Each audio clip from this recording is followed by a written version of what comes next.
सभी शक्तियों का मूल कारण चित्त है। तो नमस्ते, मैं पवन यादव। इसी को समझेंगे।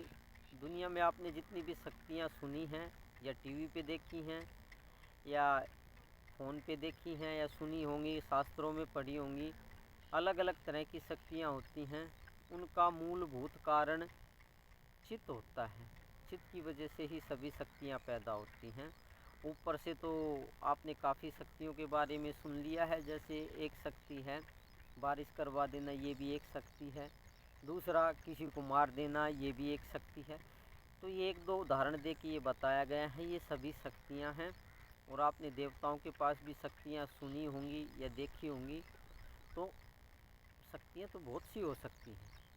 शक्तियाँ 100 हो सकती हैं, हज़ारों हो सकती हैं, लाखों हो सकती हैं। शक्तियाँ अनंत हैं।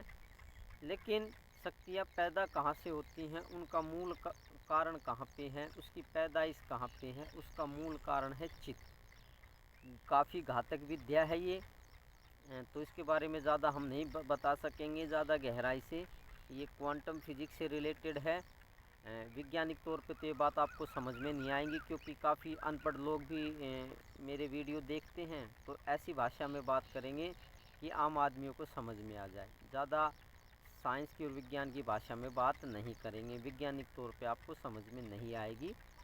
उनके बारे में वैज्ञानिक तौर पे भी बताया जा सकता है, तो सबको समझ में आ जाए ऐसी बात करते हैं।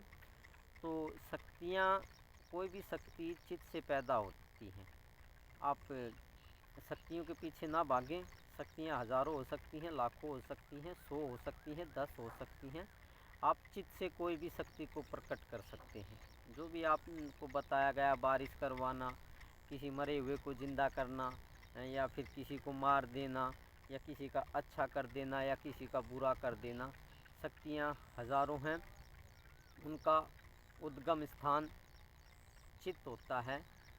चित्त में ही शक्तियाँ पैदा होती हैं। परमात्मा के अंदर कोई शक्ति नहीं है, वो न्यूट्रल अवस्था है। परमात्मा जो हैं वो किसी भी शक्ति का सहायक नहीं है, वो शक्तियों से अलग हैं। शक्तियाँ उन पे काम नहीं करती हैं और ना ही उनका शक्तियों से कुछ लेना देना है। तो परमात्मा को और शक्तियों को आपस में मिला के ना देखें, वे अलग मैटर है, अलग उसके बारे में वीडियो बनाया जा सकता है।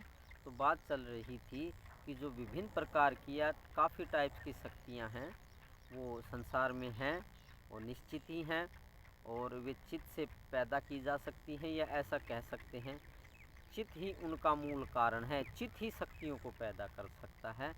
चित्त का ज्ञान प्राप्त करके विभिन्न प्रकार की शक्तियाँ प्राप्त की जा सकती हैं। तो उद्गम स्थान बताया गया है शक्तियों का। तो आपको ये समझाने की कोशिश की गई है कि बाहर दुनिया में हम शक्तियाँ सुनते हैं, और जो ये बादल गरज रहे हैं, और भी कुदरत की जो शक्तियाँ हैं वो भी चित्त की वजह से ही काम करती हैं।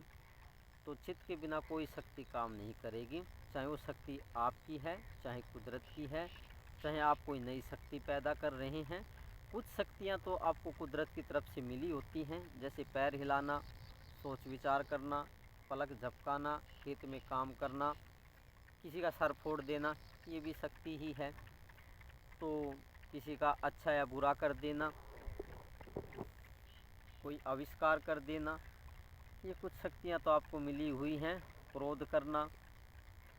लेकिन कुछ नई शक्तियाँ पैदा करना चाहते हैं तो वे चित्त से पैदा हो सकती हैं।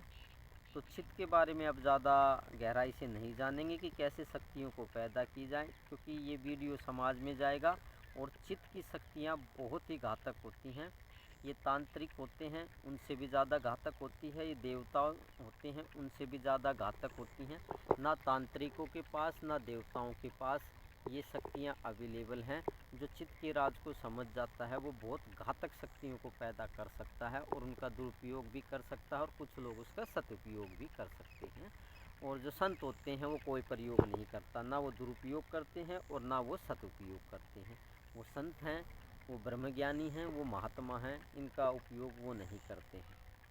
तो आज यही बताने की कोशिश की गई है कि आपके दिमाग में जो बात चलती रहती है कि ये विभिन्न प्रकार की शक्तियाँ कैसे प्रकट हो जाती हैं, तो उनका मूल कारण होता है चित्त। और क्वांटम फिजिक्स कह सकते हैं जिसे।